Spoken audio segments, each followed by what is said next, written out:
નમસ્કાર મિત્રો, આજે સીધું ને સટમાં આપણી સાથે રાજકોટથી મનન ભટ્ટ જોડાયા છે. મનનભાઈ નૌકાદળમાં અધિકારી રહ્યા અને એ સૈન્ય ઇતિહાસકાર તરીકે જાણીતા છે, કોમેન્ટેટર છે. ટીવી ચેનલો ઉપર પણ અમે કેટલીક વખત પેનલમાં સાથે આવ્યા છીએ અને એ લેખક તરીકે પણ જાણીતા છે. એમના 2 પુસ્તકોનો ઉલ્લેખ આ તબક્કે મારે કરવો જોઈએ: Balakot air strike, how India avenge Pulwama, અને કારગિલ યુદ્ધ, ગુજરાતના શહીદો. એ એમના જાણીતા પુસ્તકો છે અને સતત એ લખતા રહ્યા છે, લેખો લખતા રહ્યા છે. પ્રતિષ્ઠિત અખબારોમાં એમની કોલમ ચાલતી રહી છે અને ખાસ્સા અભ્યાસી લેખો એમની કોલમમાં પ્રગટ થતા રહ્યા છે. ઇઝરાયલ અને અમેરિકાએ ઈરાન પર જે આક્રમણ કર્યું એના પછી પણ એમણે એમની નિષ્ણાત કલમે જે લેખો લખ્યા છે એ લેખો પણ વાંચવા જેવા છે. એમાં ખાસ કરીને ઈરાનને હરાવવાનું કેટલું મુશ્કેલ બની શકે એ વાત પર એમણે ભાર મૂક્યો છે, કારણ કે જ્યાં સુધી એર સ્ટ્રાઇકથી જીતવાની કોશિશ થાય ત્યાં સુધી યુદ્ધ જીતી શકાતું નથી અને સૈનિકોને જો જમીન પર ઉતારવામાં આવે, અમેરિકી સૈનિકોને, તો પણ એમને માટે કેટલી મુશ્કેલીઓ ઊભી થઈ શકે એ આપણે સમજી શકાય એવું છે. ઇઝરાયલની જીદને કારણે આવી પડેલી આ આફત એ વિશ્વને માટે અસર કરતા છે. ટ્રમ્પભાઈ ઉરાંગુટાંગની અવસ્થામાં છે અને એ વેનેઝુએલા લીધા પછી એમને એમ થયું કે ઈરાન બસ થોડા કલાકોમાં લઈ લઈશું, થોડા દિવસમાં લઈ લઈશું, પરંતુ 2-3 અઠવાડિયા સુધી યુદ્ધ ચાલતું રહ્યું છે ને હજુ પણ ઈરાન આક્રમક ભૂમિકામાં છે. ભલે એના જે ટોચના નેતાઓ છે એમની હત્યા કરવામાં આવી હોય, બાળકોની હત્યા કરવામાં આવી હોય, અને આમ છતાં અત્યારે યુદ્ધ ચાલુ છે અને દુનિયાભરમાં એની અસર થવાની છે. એ બાબત વિશે મનનભાઈ આપણી સાથે જરા વિગતે વાત કરશે, કારણ કે ટ્રમ્પ અને નેતન્યાહુ વચ્ચે પણ મતભેદો છે. ટ્રમ્પના પોતાના વિશ્વાસુ અધિકારીઓ જે રહ્યા, એમણે પોતે નિમેલા જે લોકો છે, એમના પોતાના વાઇસ પ્રેસિડેન્ટ હોય કે પછી એમના વિદેશ મંત્રી હોય, એમની વચ્ચે પણ મતભેદ જોવા મળે છે.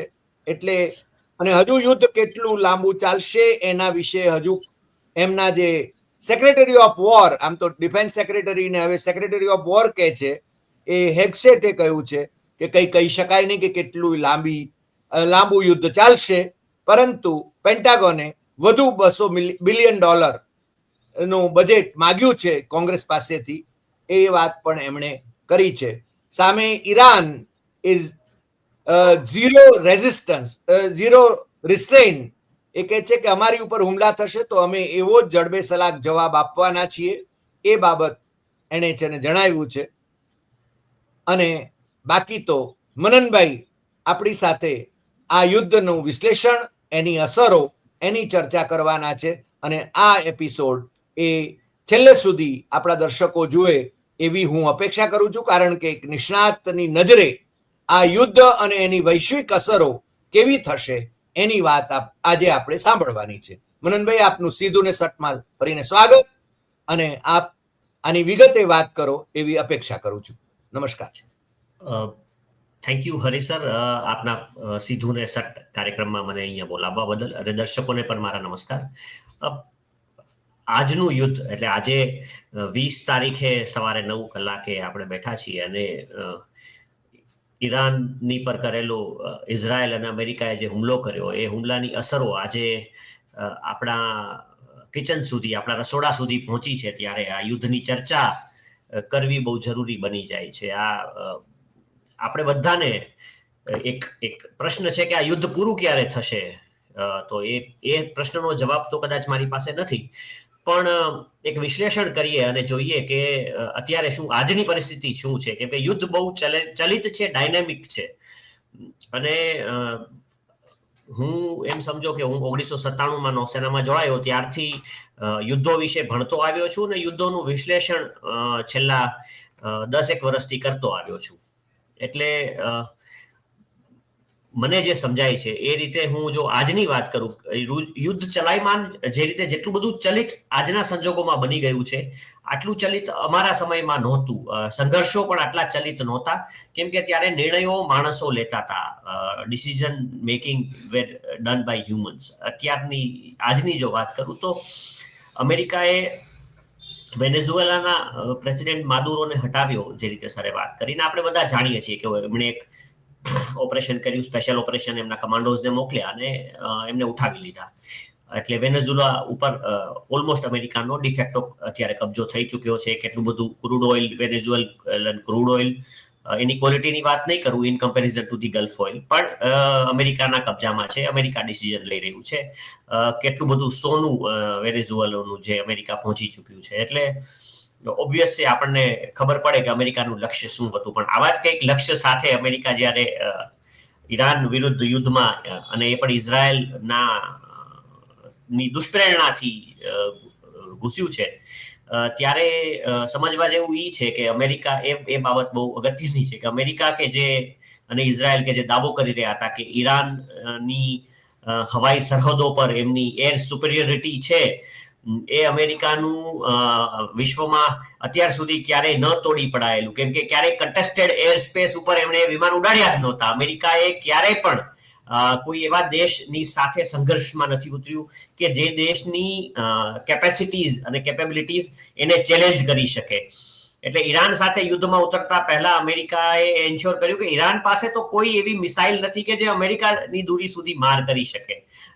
આવું વિચારીને અમેરિકા આ યુદ્ધમાં ઉતર્યું. અમેરિકન સૈનિકોની અને અમેરિકાની મનોસ્થિતિ વિશે થોડું હું જાણું છું.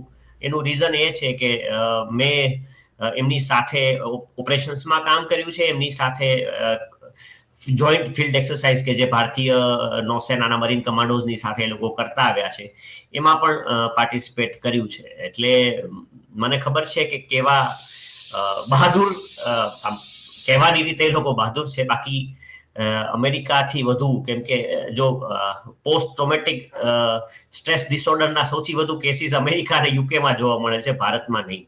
હું એવું નથી કહેતો કે આપણા સૈનિકો ઓવર્ટલી બહાદુર તો છે જ, પણ ઓવર્ટલી આમ એવા છે કે જેને સ્ટ્રેસ યુદ્ધ પછી નથી થતો. પરંતુ અમેરિકાનો સાયકોલોજીકલ ઇસ્યુ એક અલગ જ છે. એટલે આ યુદ્ધમાં, એટલે કીપિંગ થિંગ્સ અપાર્ટ, આ યુદ્ધમાં ઉતર્યા પછી અમેરિકાએ ગલ્ફ દેશો ઉપરથી હવાઈ હુમલાઓ કર્યા.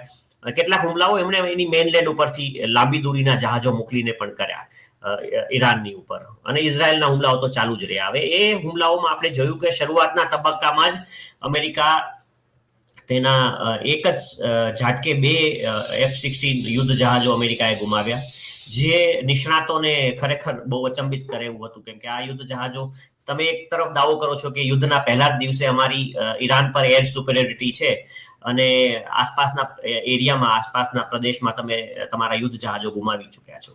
હવે ગઈકાલના સમાચાર છે કે ઈરાને પોતે એનું F-35 નું વિશ્વનું પહેલું F-35 કિલ, અને એ પણ સરફેસ ટુ એર મિસાઇલથી એમણે અચીવ કર્યું છે. અને F-35 નું હિટ સિગ્નેચર, જનરલી યુદ્ધ વિમાનોને એના હિટ સિગ્નેચર વડે ઓળખવામાં આવે. બહુ વધારે ફાસ્ટ, ઝડપથી એ વિમાન 1 મેક એટલે કે અવાજની ઝડપ કહેવાય, તો એનાથી 3 ગણી ઝડપથી F-35 વિમાન હવામાં ઉડી શકે છે. એટલે અવાજની ઝડપ કરતા 3 ગણી સ્પીડે. એટલે એને નરી આંખે તમે જુઓ ત્યાં સુધીમાં તો એ વિમાન ક્યાંય નીકળી ગયું હોય. એને ટ્રેક કરીને એને સરફેસ ટુ એર મિસાઇલ વડે ફાયર કરીને પાડી દેવું, એ જોતા અમેરિકાના બધા દાવા, સૌથી પહેલું કે એર સુપેરિયોરિટીના દાવા, કે ઈરાન ઉપરની એર સુપેરિયોરિટી, ઈરાનની ના આકાશ પર અમેરિકા અને ઇઝરાયલ દબદબો ધરાવે છે, એ બધા દાવા ધ્વસ્ત થઈ ગયા છે. અમેરિકાની કોઈ એર સુપેરિયોરિટી ઈરાન ઉપર છે નહીં. ઈરાને એ સાબિત કરી દીધું છે. હવે વાત કરીએ કે F-35 ની કે અમેરિકન ટેકનોલોજી બહુ મોટી સ્ટીલ્ડ છે અને ભારતે એ લેવી જોઈએ, એવી વાત અમેરિકા કરતું હતું. તો એ પણ બધું ભાંગરો વટાઈ ચૂક્યો છે. F-35 વિમાન જ્યારે આપણા કોચીન એરપોર્ટ ઉપર 45 દિવસ પડ્યું રહ્યું, ત્યારે પણ એની ઘણો ફજેતો સમગ્ર વૈશ્વિક સ્તરે થયો હતો. ઇવન આપણા કેરળના ન્યૂઝપેપર્સમાં તો એના કાર્ટૂન્સ બનાવીને ગોડ ઝોન કન્ટ્રીમાં F-35 રેસ્ટ કરવા આવ્યું છે એવું દેખાડી રહ્યા હતા. એટલે યુદ્ધ છે ને, યુદ્ધના સમયે આપણે દાવા ભલે મોટા થતા હોય પણ ખરેખર તકનીકી સુપેરિયોરિટીની ખબર પડે છે. જે રીતે ઓપરેશન સિંદૂરમાં આપણે જોયું કે પાકિસ્તાન દ્વારા ફાયર થયેલી એક પણ મિસાઇલ કે એક પણ ડ્રોન ભારતને મોટું નુકસાન ન પહોંચાડી શક્યા, ભારતના સૈન્ય ટાર્ગેટને લક્ષ્યાંકિત ન કરી શકે. એનો અર્થ એમ કે આપણી આકાશ તીર અને આકાશ મિસાઇલ ડિફેન્સ સિસ્ટમ સારી હતી અને ઇફેક્ટિવ હતી. એટલે ઓલ્ધો આપણે દાવા નહોતા કરતા અને મોટી વાતો નહોતા કરતા. એટલે ભારતીય સાયન્ટિસ્ટ કે ભારતીય જે DRDO ના જે અધિવક્તાઓ છે એ લોકોનું ખરેખર કામ સારું રહ્યું. એટલે એકચ્યુઅલ કોમ્બેટ સિચ્યુએશનમાં જ તમને ખબર પડે કે આ બધી સિસ્ટમ્સ કેવી રીતે કામ કરે છે. હવે આ યુદ્ધની સૌથી મોટો જો કોઈ પ્રશ્ન હોય આ સંઘર્ષનો, તો હું સમજુ છું ત્યાં સુધી આપણા બધા માટે જે માણસોને કોઈ દિવસ આપણે સમુદ્ર ધુની એવો શબ્દ લોકોએ સાંભળ્યો નહીં હોય, એવો એ શબ્દ સાંભળવા મળ્યો, સ્ટ્રેટ ઓફ હોર્મુઝ, એ અત્યારે સમગ્ર વિશ્વની ના સેન્ટર ઓફ ગ્રેવિટી બની ચૂકી છે. તો સ્ટ્રેટ ઓફ હોર્મુઝ પર પણ ઈરાને તેની સુપેરિયોરિટી સાબિત કરી છે અને એ દર્શાવ્યું છે કે એ ચોક પોઈન્ટ, વિશ્વનો વાઇટલ, જ્યાંથી ક્રૂડ ઓઇલ અને ગેસ વિશ્વનું નીકળે છે, એનો વાઇટલ ચોક પોઈન્ટ ઉપર કઈ રીતે એમનો કાબુ છે અને ત્યાંથી પસાર થતા કોઈ પણ જહાજ ઈરાનની પરમિશન વિના ન નીકળી શકે. ઈરાને ડ્રોન્સ, જળમાર્ગે ચાલતા ડ્રોન્સ, નૌસેનાના ડ્રોન જેને કહેવાય, કે જે સ્વચાલિત યાન છે અથવા તો રિમોટ કંટ્રોલ્ડ છે, એના વડે એમને હુમલો કરી અને યુએસના 2 ઓઇલ ટેન્કર્સ ને ડૂબાડી દીધા, જગ્યા પર જ ડૂબાડી દીધા. એનાથી અચાનક અમેરિકાને બ્રહ્મજ્ઞાન આવ્યું, પ્રેસિડેન્ટ ટ્રમ્પને થયું કે આ તો મને લોકોએ વિશ્વાસમાં લીધો નહીં ને મને મારા ડિફેન્સ એક્સપર્ટ્સ કે પછી મારા જે સલાહકારો છે એમણે કહ્યું નહીં, પણ ઈરાન બહુ મોટી રમત ઈરાનના હાથમાં છે. કે છે ને કે ચેસના પ્યાદામાં તમે જ્યારે ક્વીન અને કિંગને નોક ઓફ કરી દો તો ચેસની રમતમાં વિજય થાય છે, પણ આ કોઈ શતરંજની રમત નથી, આ તો યુદ્ધ છે. અને ઈરાને એવું સરસ વોર ગેમિંગ કર્યું હતું કે જ્યારે એની ટોપની લીડરશિપ ખતમ થાય તો પછી એમણે 5 રંગ, એટલે 5 રંગ્સ એવું ઇંગ્લિશમાં કહેવાય, કે 5 સ્ટેપ જેટલી તૈયારી કરી રાખી હતી કે જો ટોચના નેતા ખતમ થાય તો એના પછીના નેતા પછીના એવા 5 નેતાઓને રિપ્લેસ કરી શકાય. એવું જ એમણે કઈ મિલિટરી હાયરાર્કી, મિલિટરી એમના સૈન્ય વડાઓની અંદર પણ કર્યું હતું. અને બીજું એમણે સૌથી અગત્યનું ઇમ્પોર્ટન્ટ ડિસિઝન લીધું હતું વર્ષો પહેલા વોર ગેમિંગ કરીને, યુદ્ધની વ્યૂહાત્મક તૈયારીઓ કરીને, કે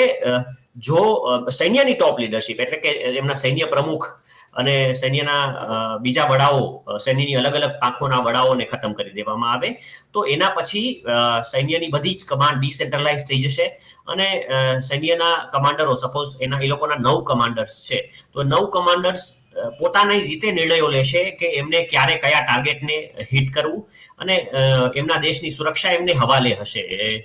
એમણે ફોન કરીને એમના સુપ્રીમ કમાન્ડર્સને, એમના સૈન્યના ટોપ લીડર્સને પૂછવાની જરૂર નહીં રહે. આવું કંઈક એમણે કર્યું હતું. એટલે ટોચની લીડરશિપ ખતમ થવાથી 2 મોટા પ્રોબ્લેમ્સ અમેરિકા અને ઇઝરાયલના એલાયન્સની પાસે આવી ગયા કે તમે વેષ્ટી કરો, તમે કોઈ સાથે રાજનીતિક ચર્ચા કરો કે ચાલો યુદ્ધને ખતમ કરીએ, તો એ ચર્ચા કરવી કોની સાથે? ભારતને ચર્ચા કરવી હોય તો ભારત અને પાકિસ્તાનનો ઝઘડો ચાલતો હોય તો ભારત પાકિસ્તાનના પ્રાઇમ મિનિસ્ટર સાથે ચર્ચા કરે જો નિર્ણય લેવાય કે ના આપણે વાત કરવી છે. પણ અહીંયા તો વાત કરવા લાયક કોઈ બચ્યું જ નહીં.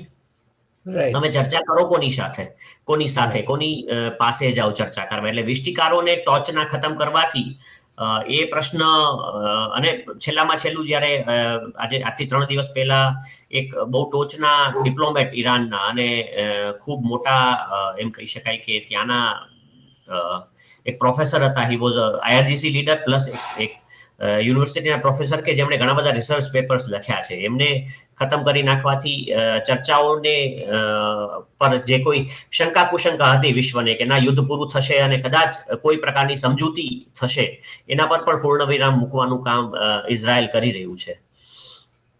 એટલે એ જોતા અત્યારે ઈરાન જે છે એ એવું ભાસી રહ્યું હતું લોકોને કે, અને મને એઝ એ મિલિટરી એક્સપર્ટ પણ, કેમ કે જે રીતે જુઓ ઇઝરાયલ અને અમેરિકા પાસે વેપન લોકેટિંગ રડાર્સ છે, એટલે જ્યારે ઈરાન કોઈ પણ શસ્ત્રનું ફાયર કરે એટલે એ શસ્ત્રની જગ્યા, એનો બેઝ શોધીને એને ઉડાડી દેવામાં આવે. આવું આ લોકો કરી રહ્યા છે, અમેરિકા અને ઇઝરાયલ. અને બહુ પોટેન્ટ વેમાં, કેમ કે એમની પાસે સેટેલાઇટ છે, સેટેલાઇટ કમ્યુનિકેશન છે અને ગ્રાઉન્ડ ઇન્ટેલિજન્સ પણ છે ઈરાનની અંદર. ઘણું ઊંચી પેઠ છે એમની. જી સર. પણ મનનભાઈ, મને અહીંયા એક પ્રશ્ન થાય છે, તો પછી ઈરાન આટલી ઝીંક કઈ રીતે ઝીલે છે, અથવા તો ઈરાન આ રીતે મારકની પરિસ્થિતિમાં કઈ રીતે છે? ઈરાનને પણ કોઈ સેટેલાઇટની મદદ મળી રહી હોવી જોઈએ. જી, ઈરાનને રશિયા અને ચાઇના ટેકનિકલ મદદ પુરવાર કરી રહ્યા છે. અને સ્વાભાવિક છે કે જ્યારે આટલું મોટું યુદ્ધ હોય તો જો તમને તમારા દેશની સપોર્ટમાં કોઈ બીજો દેશ ન આવે ને તમે એકલા અટુલા થઈ જાઓ, તો યા તો તમારી પાસે એટલી ઓવરવેલ્મિંગ સુપેરિયર કેપેબિલિટીઝ હોવી જોઈએ, યા તો તમને કોઈ સપોર્ટમાં આવવું જોઈએ. તો ઈરાનની સાથે રશિયા અને ચીન ઉભા છે, એને બીજી રીતે હું એમ પણ મૂલવીશ કે કેવું છે કે આ સમાજની અંદર કે પછી સંસારની અંદર એવી વાત કરીએ કે સંસારની અંદર છે ને બેલેન્સિંગ પોઈન્ટ્સ હંમેશા હોવા જોઈએ. તમે એક એક્ટ ઓફ ટેરર કરે છે જે રીતનું ઇઝરાયલ, અને જે રીતે દીકરીઓની સ્કૂલમાં હુમલો કર્યો, જે રીતે ગાંધી હોસ્પિટલમાં હુમલો કર્યો, જે રીતે અત્યારે પણ કોઈ પણ સેમ મિલિટરી ટાર્ગેટ સૈન્ય લક્ષ્ય ન હોવા છતાં પણ ઈરાનના સિવિલિયન્સને, આમ લોકોને ટાર્ગેટ લક્ષ્ય બનાવીને હુમલાઓ કરાઈ રહ્યા છે. અને ઇઝરાયલ પાસે એટલી બધી સુપેરિયર ટેકનોલોજી નથી. એની પાસે અમેરિકાની મદદ છે. જો અમેરિકા મદદ કરવાનું બંધ કરે, અમેરિકા ઇઝરાયલને આ સર્વેલન્સ ડેટા, એના ઉપગ્રહોની મદદ આપવાનું બંધ કરે, તો ઇઝરાયલને પણ ઘણું મુશ્કેલ પડી જાય એમ છે. ઇઝરાયલની even iron dome defence system પણ ઈરાનની ક્લસ્ટર મિસાઇલો સામે ફેલ પુરવાર થઈ છે. અને ઈરાને હાઇફાની ઓઇલ રિફાઇનરીને તોડીને બતાવ્યું છે. ગઈકાલે જ રાત્રે હાઇફાની ઓઇલ રિફાઇનરી પર હુમલો કર્યો અને ઇઝરાયલની જે 50% જે ક્રૂડ ઓઇલની કેપેસિટી છે એને ખતમ કરી નાખી છે. તો એ જોતા એવું લાગે કે ખરેખર આખે ને કે ગોડ સેન્ટ છે ઈરાનને માટે જે મદદ આવી છે. વિશ્વમાં આજે કોઈ દેશ ઈરાનને પડખે ઉભો રહેવા ખુલ્લેઆમ તૈયાર નથી, ત્યારે પણ ચીન અને રશિયા ઈરાનની પડખે ઊભા છે. આ બાબતો ચીન ઓલ્ધો ભારતનું સૌથી મોટું એડવર્સરી છે, એટલે હું ચીનના વખાણ કરું છું કે પછી ઈરાનની સાથે સપોર્ટમાં છું એવું નથી. આ તો એક કુદરતનું બેલેન્સિંગ એક્ટની વાત થઈ રહી છે કે સંસારમાં જ્યારે એક પક્ષે બે દેશો ઊભા હોય તો સ્વાભાવિક છે કે, અને બહુ સારી વાત છે કે કુદરત બેલેન્સ કરે છે ને આની ઈરાનને પક્ષે પણ કોઈ ઊભું રહેવા તૈયાર થયું છે. જી સર.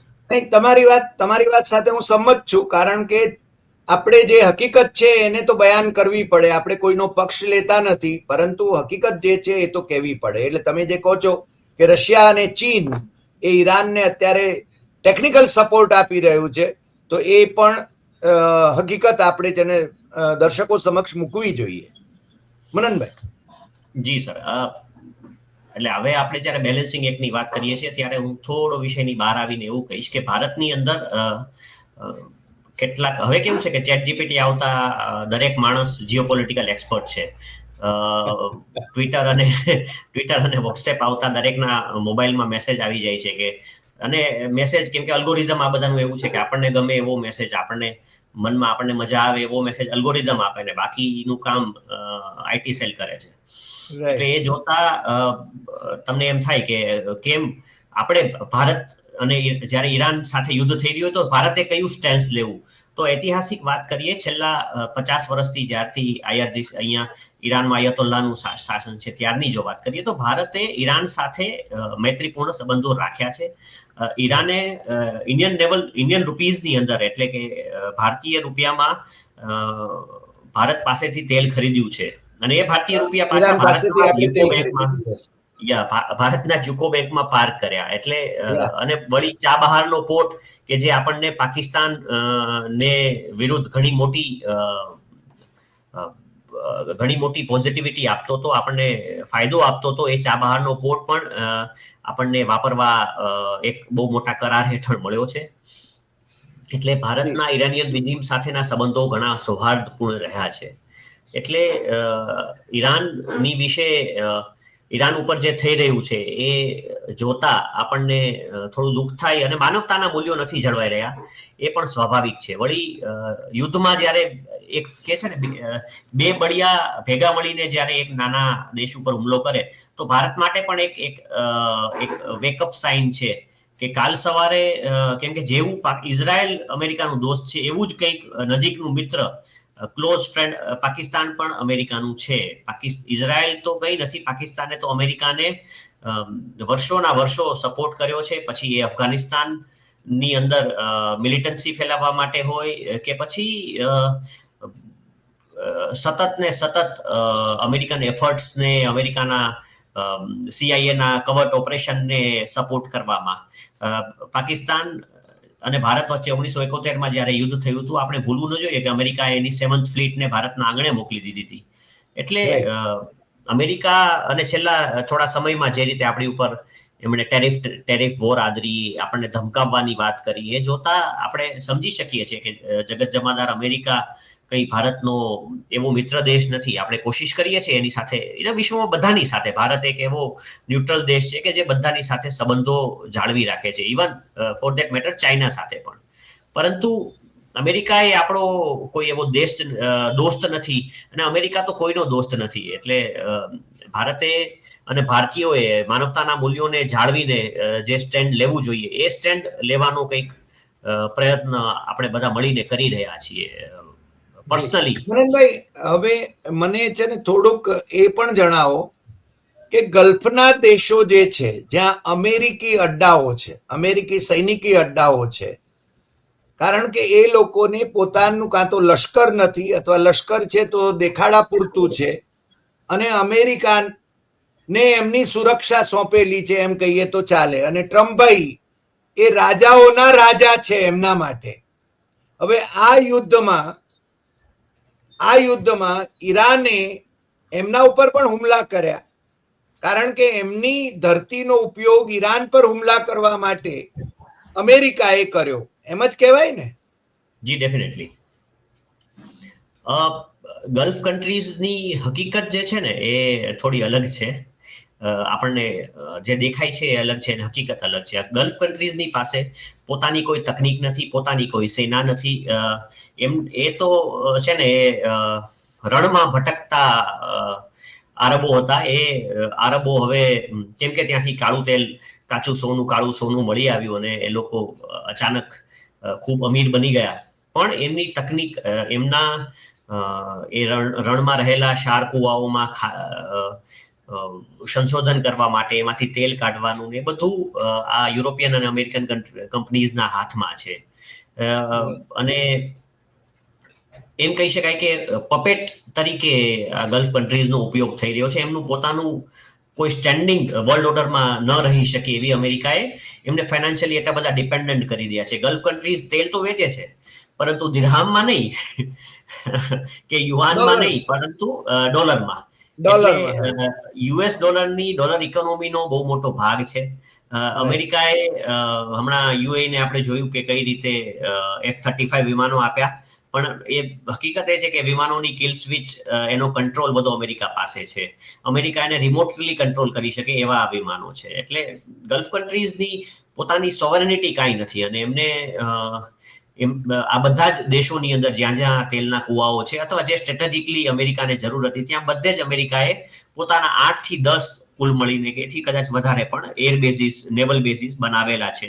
અને એમને સુરક્ષા, ડિફેક્ટો સુરક્ષા અમેરિકા પૂરી પાડે છે. અને અમેરિકન બેઝ હોય તો એવું નથી કે એનો ખર્ચ અમેરિકા ઉપાડે, એનો ખર્ચ પાછો, કેમ કે સુરક્ષા અમેરિકા પૂરી પાડે છે, એટલે ખર્ચ આગળ કન્ટ્રીએ ઉપાડવાનો. એટલે એક ભારતીય તરીકે આપણે જે સોવરેનિટીની વાત કરીએ છીએ, આપણું સંવિધાન જે કહે છે ને આપણે જેને મેન્ટેન કરીએ છીએ, ભલે પડતા, આખડતા, ઝઘડતા, ભલે આપણે ઘણી વસ્તુઓ તકનીકી રીતે ડેવલપ નથી કરી શક્યા, અને ઘણું બધું જે કર્યું છે એનો આપણને ગર્વ છે. આકાશમાં આપણે પહોંચ્યા છીએ તો આપણા બલબૂતા ઉપર પહોંચ્યા છે તો આપણનો એને ગર્વ છે. આપણે જેટ એન્જિન નથી બનાવી શક્યા તો એનું દુઃખ છે, તો એ દુઃખ અને એ ગાળો આપણે આપણા જ લોકોને દેવાના છીએ. આપણે ભારતની ભૂમિ ઉપર અમેરિકાએ ઘણી કોશિશ કરી, પણ કોઈ એનો બેઝ બન્યો નથી. અને ભારત આઝાદ થયો એ આપણે એટલે કહી શકીએ છીએ કે અંગ્રેજો જતા રહ્યા છે. અંગ્રેજો એમને કોઈ મિલિટરી થાણું આપણી પાસે મૂકીને નથી ગયા. જેવી રીતે જાપાનમાં અમેરિકી થાણું છે, એવું કોઈ થાણું ભારતમાં નથી. એટલે ભારતની આઝાદી અને ભારતની સોવરેનિટી, સંપ્રભુતા જે આપણી પાસે છે, એવું ગલ્ફ કન્ટ્રીઝ પાસે નથી. એટલે જ્યારે અને તમારી છાતી ઉપર અમેરિકન બેઠો હોય, અમેરિકન પ્રેસિડેન્ટ, અને મગ દરતો હોય એની ઘંટીથી, તો એ તમને ગમે નહીં, એ સ્વાભાવિક છે. એટલે ગલ્ફના લોકો, એ જોવા જેવું છે કે ગલ્ફ ઉપર હુમલા થાય છે, છતાંય ગલ્ફના અમુક દેશોમાંથી લોકો એના, આઈ થિંક જોર્ડનના પ્રમુખનો વિડીયો આવ્યો છે, એમણે ઓપનલી એવું કહ્યું છે કે આ હુમલાઓ ભલે ઈરાન પર થઈ રહ્યા હોય, પણ ફાયદો કોને થઈ રહ્યો છે એ અમને ખબર છે. એટલે આમાં કોઈ લવ લોસ્ટ નથી. અમેરિકાના જે બેઝિસ છે એ લિટરલી ગલ્ફ કન્ટ્રીઝના શાસકોની છાતી પર મગ દળ્યા બરાબર છે. એટલે એ લોકોને ગમતું નથી આ હુમલાઓ થાય છે, તો એ લોકોને ખબર છે કે અમે આમાંથી પાછા ઊભા થઈ જશું. અને ઈરાન મોરલી સાચું છે, પણ બોલવાની હિંમત કોઈ ગલ્ફ કન્ટ્રીમાં નથી. ઇવન આપણે જોયું પાકિસ્તાનમાં તો ઓપનલી અમેરિકન એમ્બસી ઉપર કઈ રીતે પથ્થરમારો થયો, અને પછી અમેરિકન એમ્બસીમાંથી મરીન છે 10 પાકિસ્તાનીઓને ખતમ કરી નાખ્યા. એટલે શિયા સુન્નીની વાત કરીએ તો શિયાઓમાં પણ, જે પાકિસ્તાનમાં અને બીજા દેશોમાં રહેતા શિયાઓમાં પણ આંતરવિગ્રહ ઘણો ઉકળતા ચરુ જેવો ગુસ્સો છે. પણ હું અત્યારે શિયા સુન્ની એવા ફિરકાઓની વાત કરવા નથી માંગતો, ન હું એનો એક્સપર્ટ છું, પણ એક દેશ તરીકે આ લોકોના મનમાં, લોકોના અંતર્મનમાં, ગલ્ફના લોકો હોય કે પછી પાકિસ્તાનના લોકો હોય, એ ઈરાનને નફરત નથી કરતા અને અમેરિકાને કરે છે. સાચી વાત છે. છેલ્લે એક સવાલ મને કરવાનું મન થાય છે કે અંતે જેમ કે 12 દિવસનું પહેલા યુદ્ધ લડી લીધું હતું આમણે, અને એના પછી આ તો છે ને એને ટપી જાય એવું યુદ્ધ થયું, એમ કહીએ તો ચાલે. હજી કેટલું ચાલશે એ તો ખબર નથી, કારણ કે એમના જે સેક્રેટરી ઓફ વોર છે એ કહે છે કે કેટલું ચાલશે ખબર નથી. ટ્રમ્પભાઈને પણ ખબર નથી. ટ્રમ્પભાઈ પોતે છે ને ફસાઈ ગયા છે નેતન્યાહુ થકી આની અંદર, એવું એ હવે કહેવા માંગે છે. નેતન્યાહુ એનો ખુલાસો પણ કરી રહ્યા છે. હવે આ સંજોગોની અંદર આપણે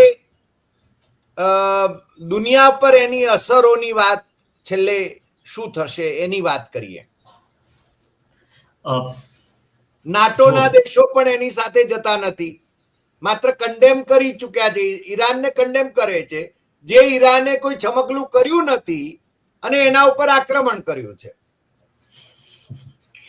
હા, ગઈકાલે પ્રેસિડેન્ટ ઇમેન્યુઅલ મેક્રોનનું સ્ટેટમેન્ટ આવ્યું, એમણે ઈરાનને કન્ડેમ કર્યું, પણ યુએસ કે ઇઝરાયલનું નામ ન લીધું. એટલે ખબર નહીં લોકો કોની લાજ કાઢી રહ્યા છે, સમજાતું નથી. હુમલાખોરની લાજ કાઢીને ક્યાં જશે? માનવતાના મૂલ્યો કે જેની વાત થતી હતી, યુનાઇટેડ નેશન્સની જે વાત થતી, એ બધા મૂલ્યો મરી પરવાર્યા છે.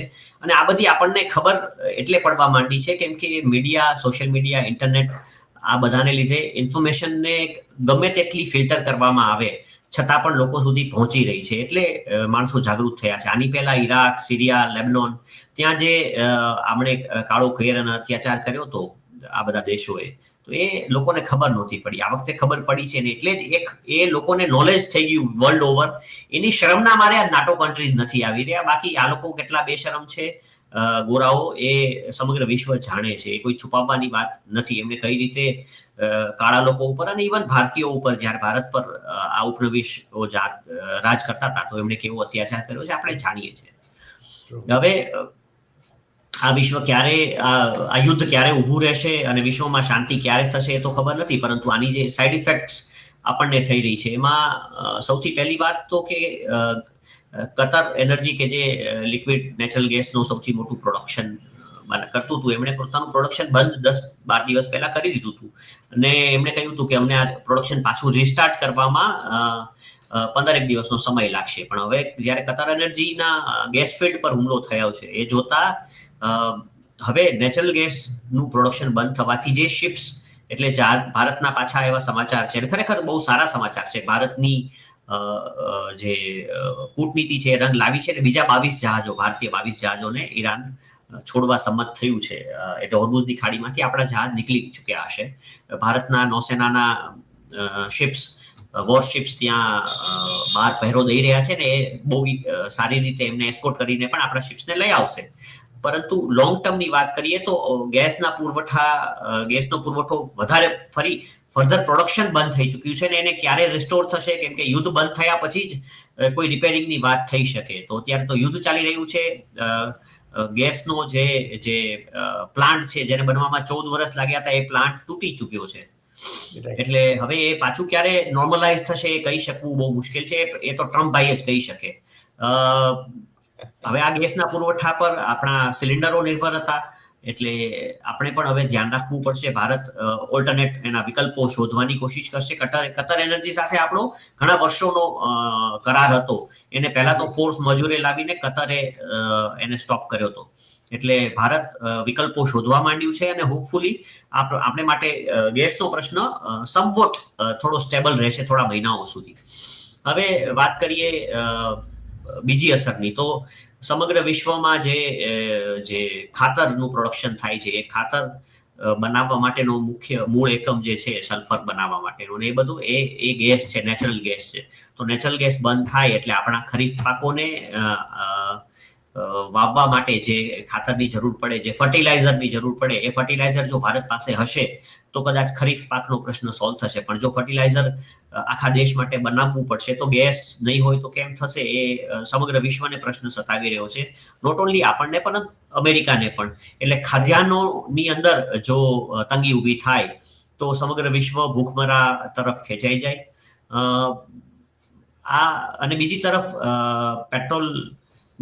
એટલે પેટ્રોલ, POL જેને કહેવાય, પેટ્રોલ, ઓઇલ અને લુબ્રિકન્ટ્સ, જેમાં ડીઝલ પણ સામેલ છે, જો એની અછત આવે તો એને લીધે પણ જે રીતે આના ક્રૂડના ભાવ પર બેરલ દિવસે ને દિવસે ઉછાળા મારી રહ્યા છે, એ જોતા એક વૈશ્વિક આને કહેવાય મોંઘવારી અને મંદી, એ બંને એક સાથે ભરડો લે સમગ્ર વિશ્વને, અને એની અસર ભારતને પણ થયા વિના ન રહી શકે. આપણી સરકાર ઉપર હોપફુલી આપણને ભરોસો છે કે હોપફુલી એ લોકો આમાંથી આપણને કાઢવા માટેના પ્રયત્નો કરી જ રહ્યા છે. અને વૈશ્વિક મંદી એવી વસ્તુ છે કે જેની અસરો આપણને બધાને થયા વિના આપણે કોઈ પણ વિશ્વમાં કોઈ પણ વ્યક્તિ એનાથી અછૂતો ન રહી શકે. અને આને માટે જવાબદાર વ્યક્તિ ટ્રમ્પભાઈને ખરેખર કોઈ બુદ્ધિ આવે, કોઈ એમને સમજાવી શકે અને એ ખરેખર જો પારોઠમાં પગલા લે તો ઓનરેબલી પાછળ આમાંથી નીકળી જાય અને ખરેખર આ યુદ્ધ બંધ થાય તો કેટલેક અંશે આ પરિસ્થિતિને આપણે ખાળી શકીશું. સર જી, મનનભાઈ, આપ આજે અમારી સાથે જોડાયા અને બહુ જ વ્યાપક ભૂમિકા ઉપર આપે જે બધા મુદ્દાઓને સ્પર્શતા જે વિશ્લેષણ કર્યું, જે વાસ્તવિક ચિત્ર રજૂ કર્યું અને એની ભવિષ્યની અસરોની પણ વાત કરી, એ બદલ આપનો ખૂબ ખૂબ આભાર. અને ફરી મળીશું નવા એપિસોડમાં નવા વિષય સાથે. ફરી એકવાર આપનો આભાર. નમસ્કાર.